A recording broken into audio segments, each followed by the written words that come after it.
Valia Voliotis est professeure à Sorbonne Université, chercheuse au laboratoire INSP, Institut des nanosciences de Paris, qui est un institut de Sorbonne Université du CNRS. Elle va nous parler des très jolies expériences de contrôle cohérent dans les boîtes quantiques uniques. Merci beaucoup. Je voudrais tout d'abord remercier les organisateurs de cette journée. C'est un honneur pour moi ici de venir vous présenter notre modeste contribution à la recherche sur les boîtes quantiques. Comme il s'agit d'une journée un petit peu historique, j'ai voulu retracer par quelques dates et expériences clés le cheminement qu'on a fait pour arriver à la réalisation de ces expériences d'excitation résonante et de contrôle cohérent d'une boîte quantique unique.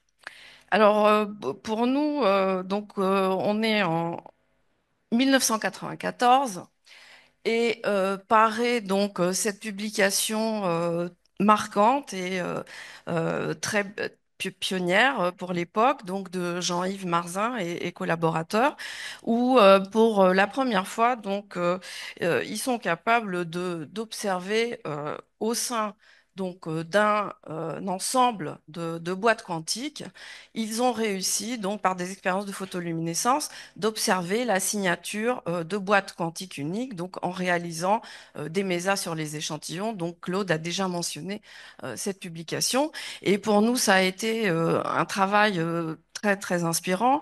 Alors à l'époque, je connaissais pas Jean-Yves, je l'ai connu beaucoup plus tard, notamment au moment de la soutenance de mon HDR où il était mon rapporteur.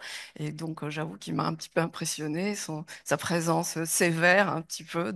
J'étais voilà, très impressionnée.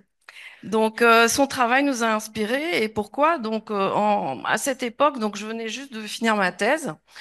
J'ai travaillé avec Roger Grousson sur les expériences en optique guidée pour l'étude des excitons dans les puits quantiques et les super réseaux GAS-ALAS de courte période qui venaient du CNET, Bagneux. Donc Richard Planel et Jacqueline Bloch nous faisaient des super échantillons à l'époque. Je vous montre ici le montage expérimental qu'on utilisait. C'était un échantillon qui était collé sur un doigt froid, refroidi à l'hélium, et une cuve en verre entourait l'échantillon et on pouvait venir focaliser avec des objectifs de microscope de longue frontale et de grande ouverture numérique pour effectuer les expériences de transmission qui nous permettaient en fait d'étudier l'absorption dans les puits quantiques et déterminer les énergies de liaison. Donc, inspiré par le travail de Jean-Yves, on a voulu évidemment passer à autre chose et on a commencé donc à monter les expériences de microphotoluminescence, la luminescence haute résolution spatiale, comme on les appelait à l'époque. Mais c'était facile avec le montage qu'on avait puisqu'il suffisait d'utiliser les objectifs de grande ouverture pour focaliser la lumière à l'échelle du micron. Et les premiers échantillons sur lesquels on a travaillé, donc en micro-PL, c'était des échantillons qui nous venaient du CREA. Et pour la première fois, en fait, c'était des échantillons de GAS à LAS, des puits quantiques de faible épaisseur sur substrat nominal et substrat vicinal. Et on a voulu les étudier pour essayer de mettre en évidence l'existence de rugosité aux interfaces et grâce à ces premières expériences de microphotoluminescence qu'on a effectuées, en baissant la puissance d'excitation, on s'est aperçu que sur la partie basse énergie de l'arrêt de luminescence commençaient à apparaître des petits pics ici, qui n'étaient rien d'autre en fait que la manifestation d'états localisés qui étaient présents aux interfaces et dont on a corroboré l'existence par des images STM qui à l'époque étaient réalisées par Nicolas Grandjean. C'était les premiers travaux qui démontraient la présence d'états localisés, d'états discrets. Et en fait, on parlait même déjà à l'époque de réaliser des expériences résonantes où on pouvait venir exciter donc soit les niveaux fondamentaux, soit les états excités donc de ces îlots de tailles différentes. Et depuis, ben, on n'a cherché que des petits pics dans nos spectres. Donc, quel que soit le type d'échantillon qu'on a étudié, on voulait trouver des petits pics. Et notamment, on a travaillé pas mal sur les fils quantiques qui venaient du Japon. À l'époque, c'était une collaboration très fructueuse. Donc, des fils quantiques de GS, GLS en forme de V. Donc, ils étaient gravés sur des substrats, ils étaient crus, pardon, épitaxiés sur des substrats paternés. Donc, ils avaient cette forme en V. Euh, ça marche plus, si. Euh, Ils avaient cette forme en V, donc très confinant dans une direction, et vous aviez une dimension qui était libre, perpendiculaire au tableau. Donc on a voulu en fait chercher les propriétés de systèmes unidimensionnels, sauf que les premières expériences de micro-PL ont montré que, eh bien, on avait une collection de raies très très fines, distribuées sur une dizaine de millievé qui en fait n'était rien d'autre que la présence de défauts aux interfaces, sur toutes les hétéro-interfaces du fil. On avait donc des fluctuations d'épaisseur de plus ou moins une monocouche qui formaient des défauts et qu'on voyait très bien aussi sur la cartographie de la luminescence. Donc vous voyez que la luminescence provient d'endroits très localisés le long du fil. Donc ça c'est le long de l'axe du fil en fonction de l'énergie. Donc, on avait en fait à notre disposition une collection de boîtes quantiques de tailles différentes, entre 10 et 100 nanomètres. Et au lieu d'avoir un vrai fil quantique, eh bien, on avait une collection de boîtes. Donc, on pouvait comme ça commencer à travailler sur des états discrets. Certes, le potentiel de confinement n'était pas très grand, une dizaine de millieV, ce qui correspond aux fluctuations de plus ou moins une monocouche. Mais en fait, à cause des tailles différentes, on avait des niveaux discrets à notre disposition sur lesquels on pouvait venir travailler. Donc, les vraies boîtes quantiques venant du LPN, donc on a commencé à étudier ça dans les années 2000, début des années 2000, donc une collaboration très fructueuse avec Aristide. Donc, c'était des boîtes auto-organisées, INGAS, GAS. Cette fois-ci, on avait un vrai confinement spatial dans les trois directions de l'espace avec des potentiels, des puits de potentiel très profonds et donc des états discrets, bien isolés des états du continuum, donc pas comme dans le cas des fluctuations d'interface.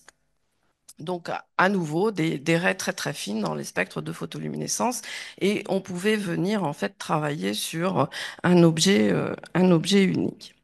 Alors, donc, on a commencé à parler d'atomes artificiels à cette époque, de systèmes à deux niveaux. On s'interrogeait beaucoup sur les largeurs de raies. Étaient-ce des largeurs de raies homogènes?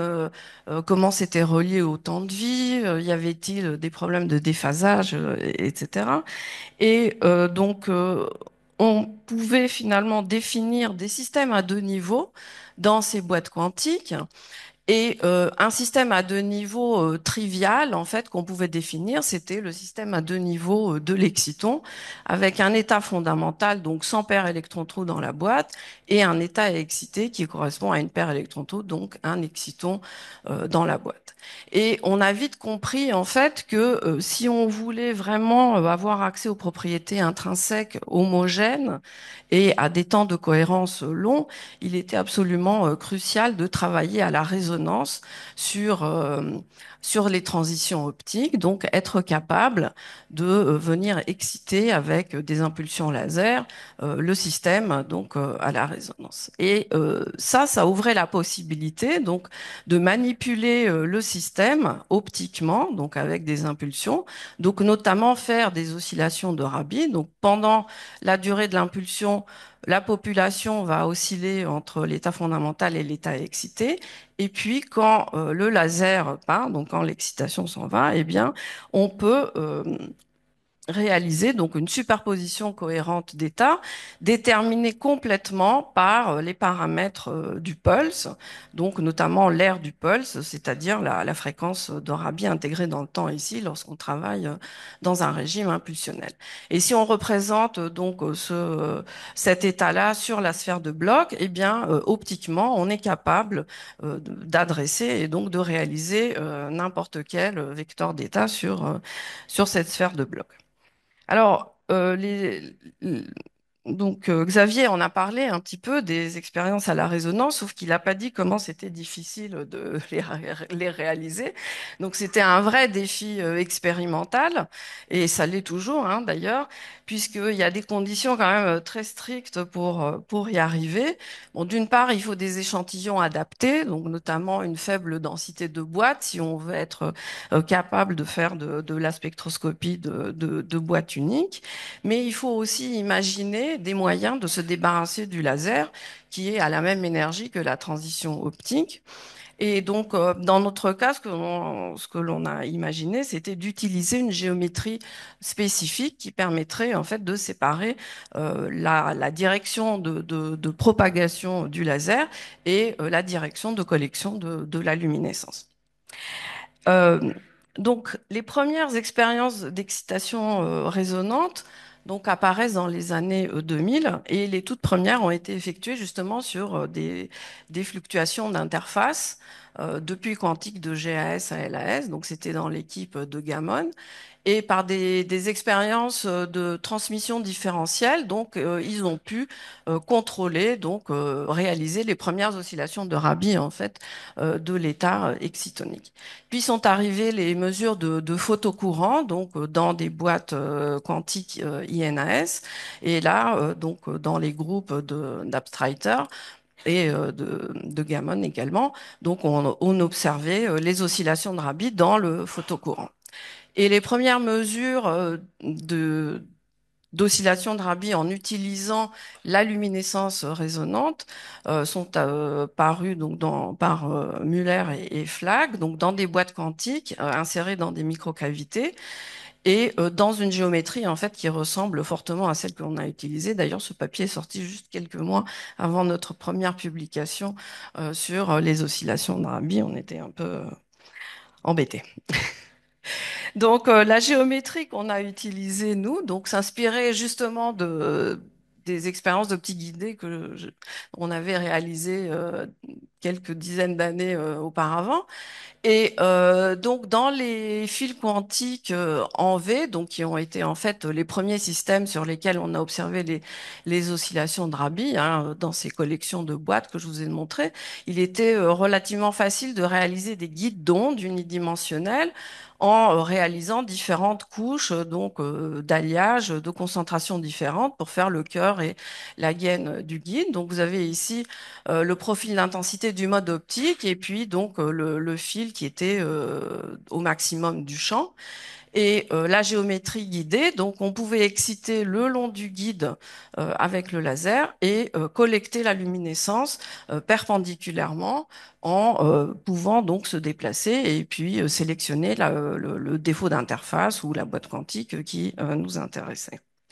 Et on a ainsi donc réalisé les premières expériences de luminescence résonante.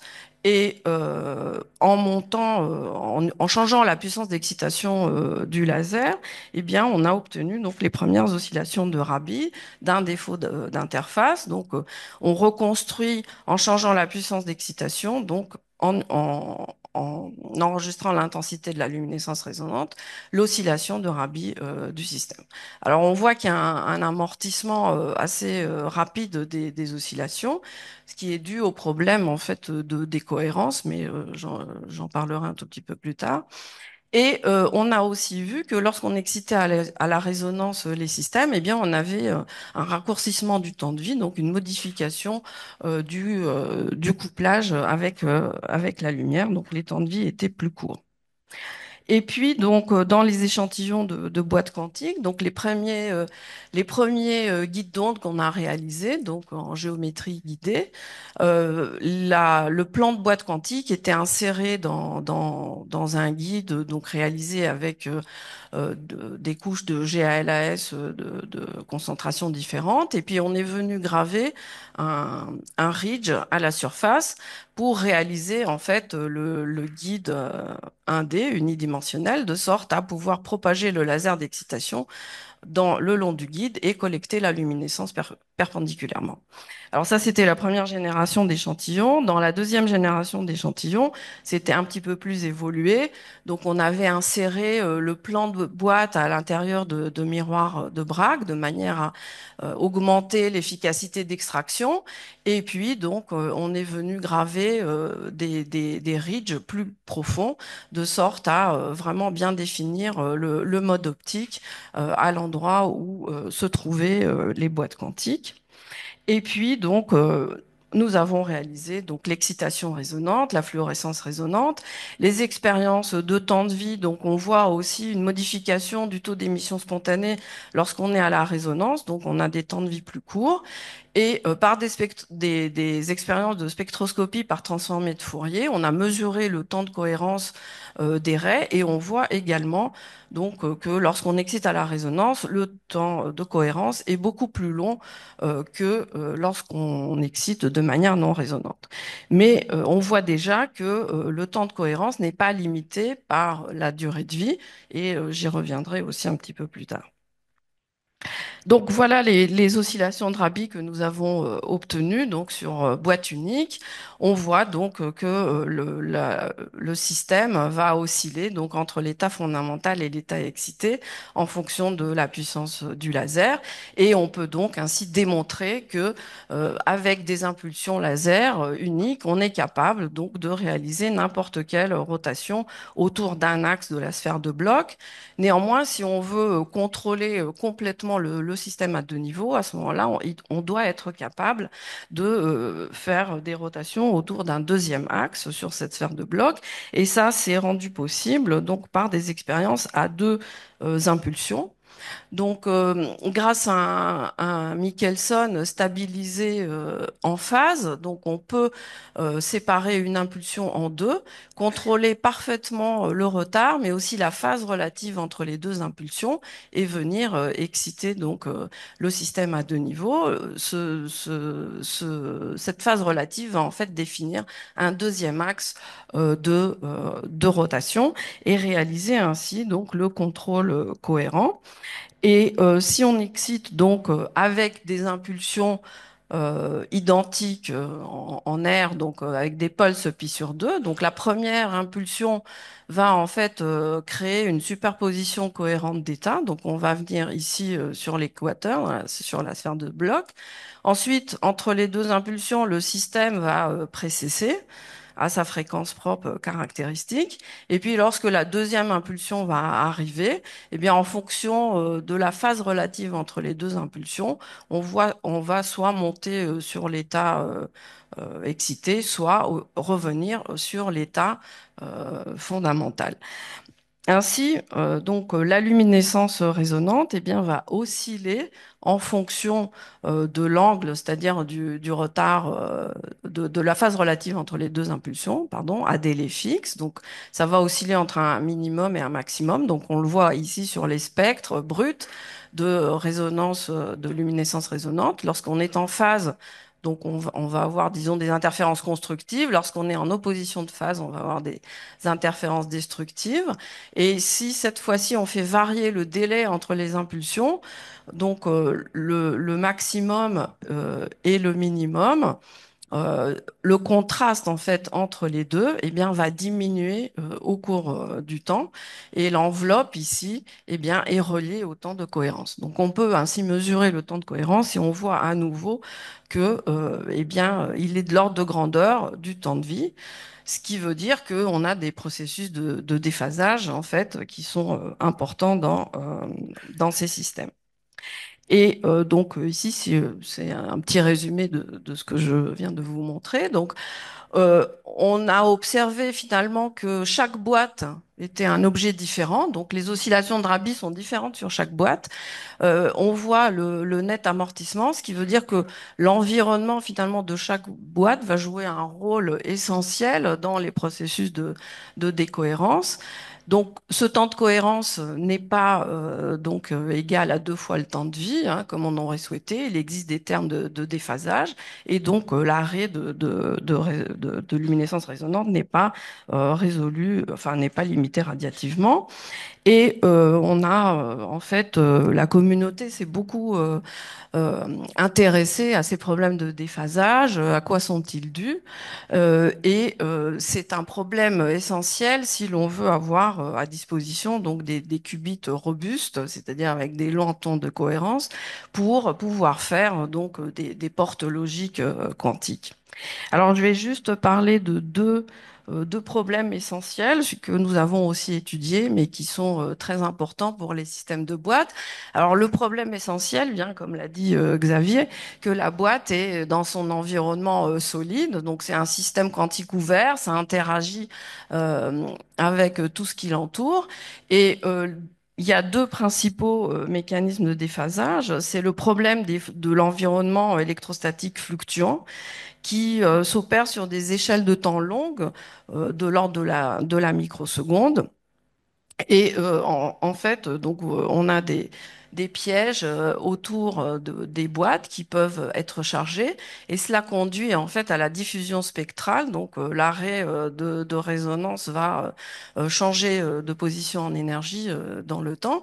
Cela conduit à des élargissements inhomogènes de l'arrêt zéro phonon, et aussi parfois à l'inhibition de la luminescence résonante. Et aussi un autre problème de cet environnement fluctuant, c'est la perte d'indiscernabilité lorsqu'on augmente le délai entre l'émission de deux photons.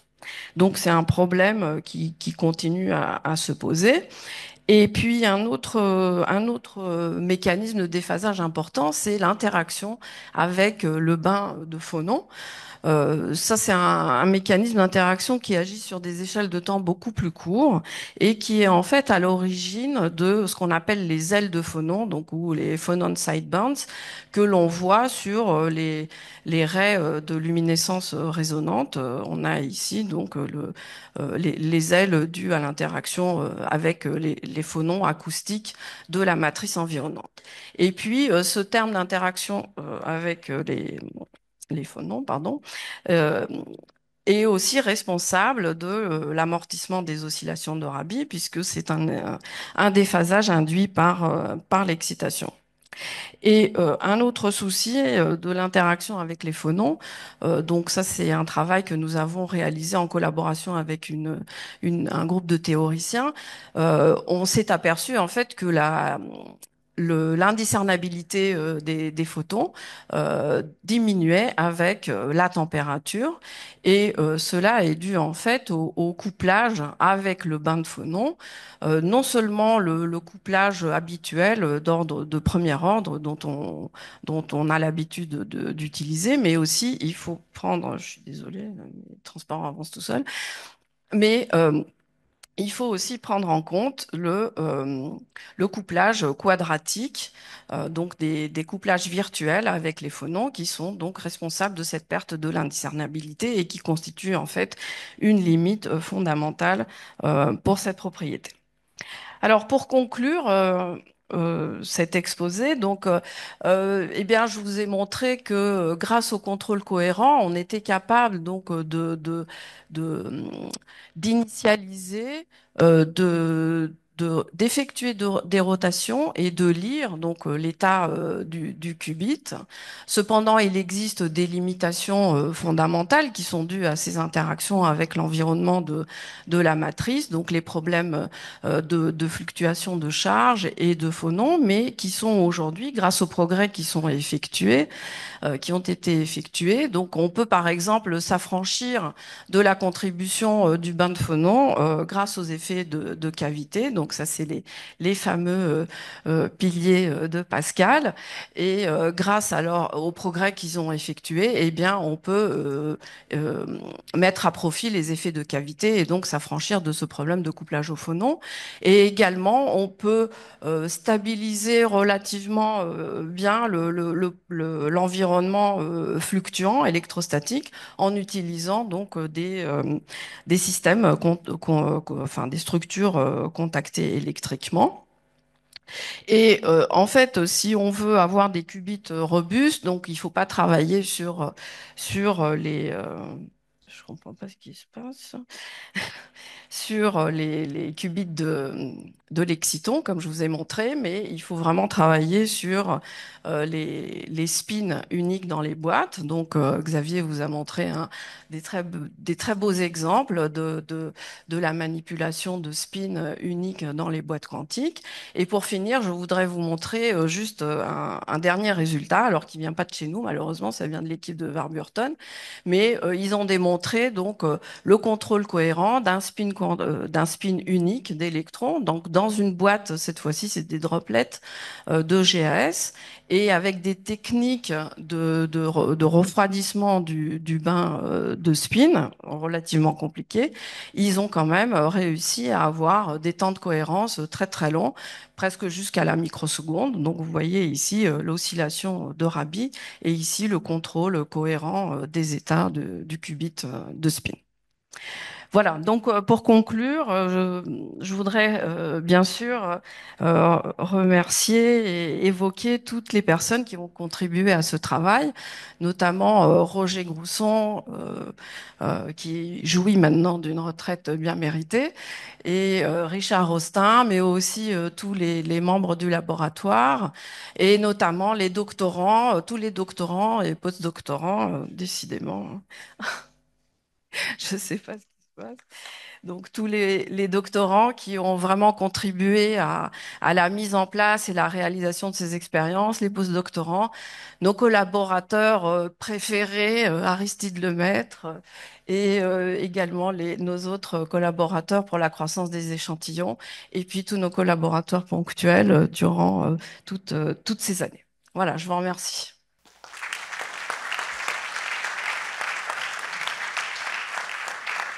Merci beaucoup, Valia. Si tu compares les deux types de boîtes, celle fluctuation d'interface et les autres, qu'est-ce que tu peux extrapoler sur vos résultats et de ce que vous avez compris?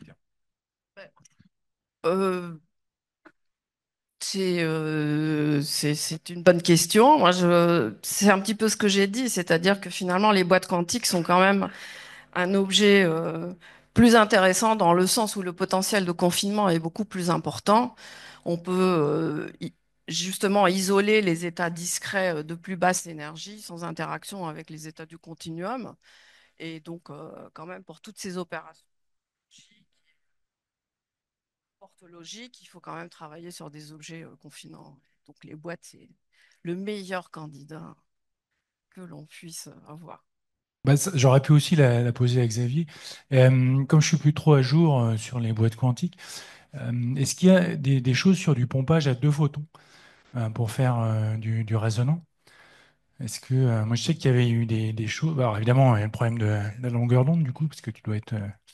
Mais je sais qu'il y a eu des travaux, c'est Snoke qui avait travaillé là-dessus, mais en fait, j'en sais pas plus. Bah, les manips à deux photons, oui, ça existe. Alors, il y a eu beaucoup de travaux qui ont été faits pour utiliser la cascade radiative du biexciton, en quelque sorte, c'est des expériences à deux photons. Mais du deux photons, c'est un processus donc du deuxième ordre, donc beaucoup moins probable, moins efficace. Par exemple, nous, on a fait des manips à deux photons dans des boîtes de GAS. Et alors c'est pour toute autre chose, c'était euh, pour voir des transitions hybrides entre des transitions S, des transitions P, à cause de la symétrie réduite de ces boîtes. Mais pour l'utilisation comme porte logique, non, je connais pas trop de manip à deux photons. Mais on peut faire de la résonance effectivement avec deux photons. Mais bon, pas très efficace. Oui, peut-être. Je peux juste compléter, peut-être, effectivement, les gens utilisent les deux photons en se mettant à mi-chemin entre l'exciton et le biexciton pour exciter. Donc, ce que tu demandes, c'est...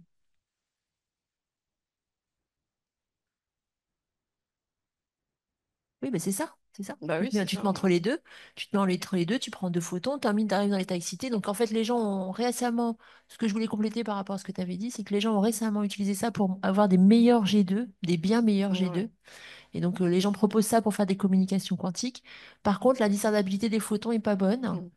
parce que en fait, il y a l'incertitude du moment sur l'état Voilà. d'arrivée, l'état fondamental, qui fait qu'il y a un jitter en fait. Donc en fait, c'est très bien pour avoir des photons très purs en termes de nombre de photons. C'est pas terrible pour avoir des photons indiscernables. Mais après, il y a des gens qui s'amusent à faire ça, plus à mettre un laser résonnant pour accélérer l'émission spontanée. Enfin bref, il y a encore plein d'astuces pour. C'est des idées qui sont largement exploitées en fait. Mm. Alors j'ai pas compris. Merci. On va remercier Valia encore.